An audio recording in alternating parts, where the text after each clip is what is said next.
Good morning students. Today I want to explain 1.3 the poem The Pilgrim. Okay, a beautiful poem The Pilgrim written by an anonymous means here anonymous means unknown poet. Okay, here poet highlights the importance of selflessness and unconditional giving.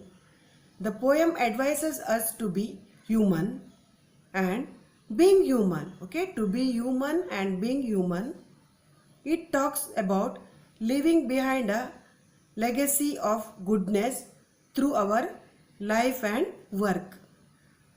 This poem conveys the message that through our selfless actions, we should make the life of others safer, better and brighter. Okay, now before starting the poem, I want to page number, I want to explain that page number 12, warming up session. Okay, that warming up session also important. So see page number 12. Okay, page number 12. See first, make groups and discuss the following. Okay, here now you all alone, so no need to make groups. Now see first question, one question given. What fatal, dangerous or problems did mankind face centuries ago but are no longer a threat today? Okay, centuries ago many famous personality, everyone, okay, face problem. Okay, so which problem? Hunger, sometimes disease, sometimes uncertainty.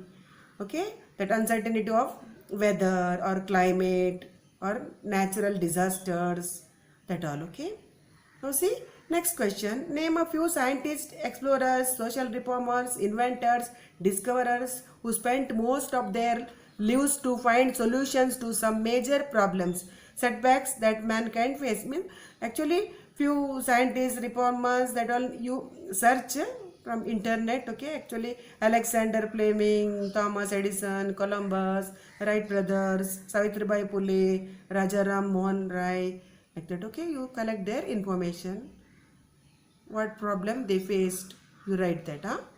Next, did they themselves suffer from those problems after reading their book? Okay, you will get answer. Okay, did they themselves suffer from those problems? Okay, yes or it may be. Okay, you read it properly, their biography or their stories. What inspired them to spend the best part of their lives to research and share their findings? Okay, actually their confidence and their curiosity, their hard work, their positive thinking, their positive attitude. Okay, and what interest in the subject and goals or aims in their life, this all important. Afterwards they become great personality. Okay, now see second question number second, here given figure of speech. Okay, now see, read and understand the following poetic devices. If two or more words in the same line convey the same meaning, the figure of speech is that line is called tautology. Okay, if any sentence that have two different words but having same meaning, then figure of speech tautology. Okay, now see here one example also given. I brought joy and cheer. Here two different words, joy and cheer. Okay, but having same meaning, so figure of speech tautology. And second also, they groaned with aches and pains. Okay, that also aches and pains, two different words but having same meaning. Okay, see now B. Poet often change the proper grammatical order of words in the line of a poem in order to make the lines rhyme or to emphasize upon something. The figure of speech is such line is called inversion. Only inversion. Okay, in inversion words are not arranged in proper order. Your mistake. Okay, not apostrophe. Apostrophe figure of speech is different. Okay, so only inversion, words are not arranged in proper manner. Okay, now see next. Okay, here when a question is asked in order to create a dramatic effect and not to get an answer in a line of the poem, the figure of speech used is called interrogation, okay, or rhetorical question. Okay, here poet asks you a question, he doesn't need any answer. Such figure of speech is called interrogation or rhetorical questions. Okay, now listen the poem The Pilgrim, page number 13. Page number 13. A pilgrim going a lone highway came at evening cold and grey to a chasm deep and vast and wide. The old man crossed in the twilight dim. The chasm held no fear for him, but he paused when he reached the other side and built a bridge to span the tide. Now listen. An old pilgrim is walking alone along deserted highway. Okay, long deserted highway.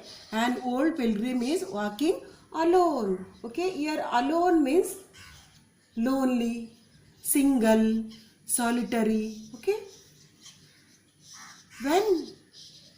when he is walking alone on a cold and dark evening. Okay, cold and dark evening, an old pilgrim is walking alone. Now see, first line, a pilgrim going alone highway. Here which figure of speech? Personification actually. Okay, the highway is given human quality of being lonely. Okay,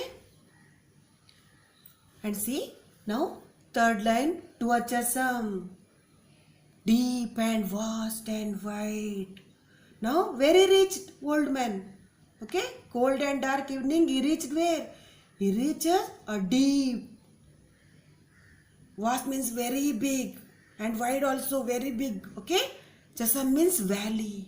At last he reached. Okay, see, to a chasm deep and vast and wide. Here two different words actually, vast and wide, but having same meaning. So which figure of speech? Tautology. Third line figure of speech, tautology. And second line figure of speech, alliteration. Letter C repeated, so alliteration. Okay, the old man crossed in the twilight dim. At last the old man crosses the valley that was vast, deep and wide. When he crossed that valley? In the twilight dim. Actually twilight dim means period between the sunset and night. Okay, little dark that time. The chasm had no fear for him. Now listen, the chasm had no fear for him. The old pilgrim was aged and experienced person, so he was not afraid of crossing the deep valley. Okay, old and experienced person, so he was not afraid of crossing the deep valley. Now listen next. But he paused. Pause means stopped. When he reaches the other side. When he reaches the other side, safely he reached. Why? He was experienced. Then also he stopped there. Why? Why he was stopped there? And built a bridge to span the tide. Okay? Now, see, he stopped there. Because he wants to build a bridge across the deep, very big, wide valley.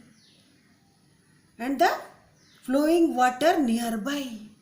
Span the tide means flowing water nearby. So he was ready to what? Build a bridge.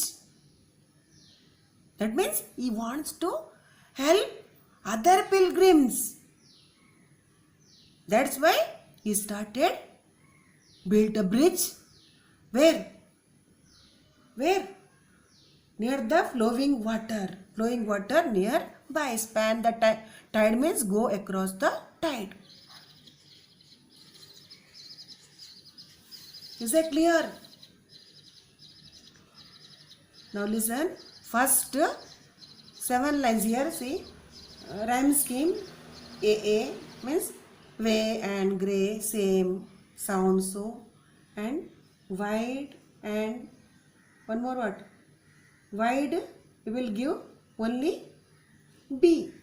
Okay, way and grey AA, wide only B, and dim and him CC. Okay, and side and tide again BB. Okay, wide, side, tide, so letter B. So rhyme scheme AA, B, CC, BB. Is that clear? Now see, second line and third line. Figure of speech inversion. Come at evening, cold and grey, to a chasm, deep and vast and wide. Figure of speech inversion. Inversion means what? Here words are not arranged in proper order. Okay? See, correct order. Came on a cold and grey evening to a deep and wide and vast chasm. Clear? Now listen, one question given there. What did the pilgrim do although he had already crossed the chasm? Okay? What? He had already crossed the chasm. Then also he was building a bridge for the pilgrim. Although what? Who would come after him? So he already was crossed the chasm. Then also he was building a bridge for the pilgrims who would come after him. Clear?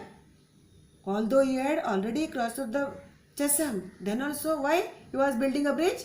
Because he was building a bridge for the pilgrims who would come after him. Answer. Okay, that question's answer.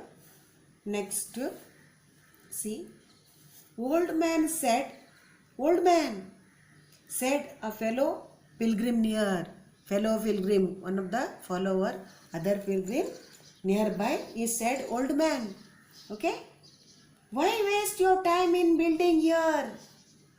See, that time a fellow traveler asked him why he is wasting his time building the bridge here.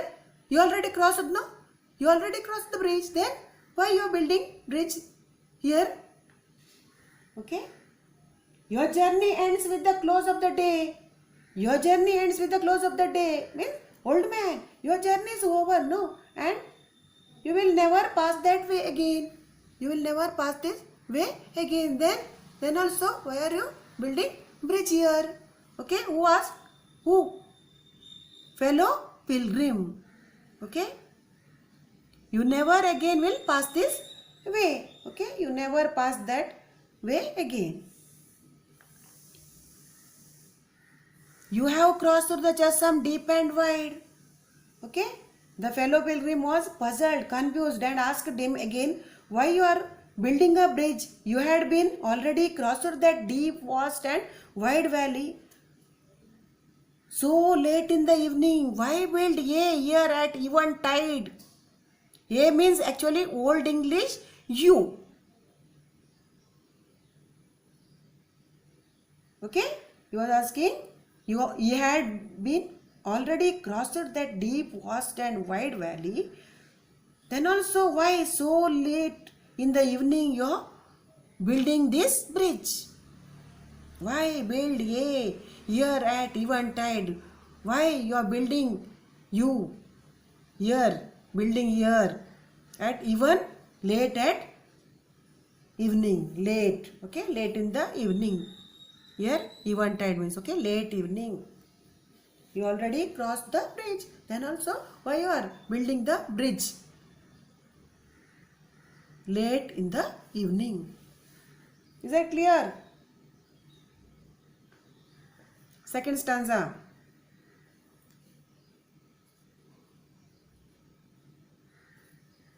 See here. Why waste your time in building here? Figure of speech, interrogation. Here poet asks you a question. He doesn't need any answer. Okay. Now page number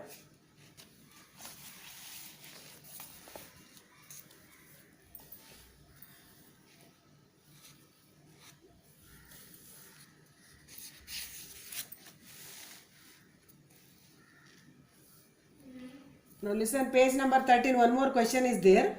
What puzzled the fellow pilgrim? The fellow pilgrim was puzzled because even though the old pilgrim had crossed the chasm, he was building a bridge. That's why the fellow pilgrim puzzled. Okay. Now page number 14.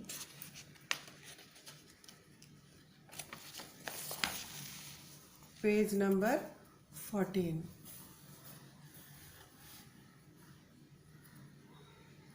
Open page number 14. The pilgrim raised his old grey head. At last, the pilgrim raised. Okay, raised his old grey head. Now, old grey head means white head, old, no, he was experienced and old, so he raised his head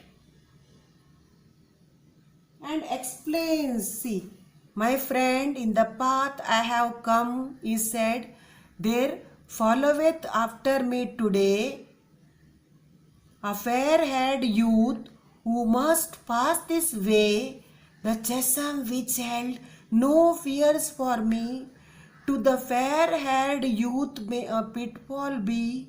He too must cross in the twilight dim.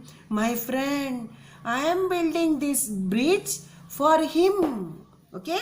Now see, that time, now that fellow pilgrim, he asked, why you are building bridge here? You already crossed the path. No. Then also, why are you building the bridge? Okay? Now see, the pilgrim raised his old white-haired head and explains his reasons. He says that I had crossed my path safely, but many young and other pilgrims also use the same way or same path. Okay? I was experienced and not afraid of crossing the deep valley, but fair-haired youth means young man, is inexperienced. Okay, fair-haired youth means young man, inexperienced. They may be traps and may face difficulties. They may be traps or face many difficulties, maybe fall.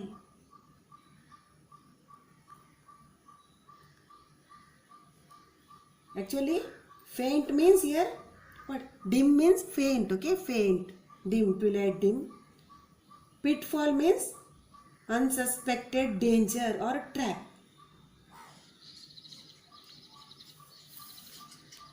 See, to the fair-haired youth may a pitfall be. Okay, they face many difficulties, dangerous situation. That's why I am building bridge here. Okay, he too must cross in the valley dim means dim light, dark. That time many other or fair-haired young, okay, maybe cross in this path. My friend, I am building this bridge for him. I am building this bridge for others, not for me. Okay, anonymous. See, at last, in this way, the old man is helping others. They also cross the deep, vast, wide valley in the dark. That's why I am building this bridge. Old man said. See, old man's answer. Okay. Now see here. Followeth means follows. Others also follows the same path. That means followeth means follows. Okay. A means Old English. You. So students, moral or message of the poem is that Old man knows that he himself will never or ever have the chance to cross that bridge. Then also he is unselfish and help those who are inexperienced, and he thinks they may face difficulties while crossing the deep, vast, wide, dangerous valley during their journey. Okay? Is that clear? Okay? We will continue on tomorrow.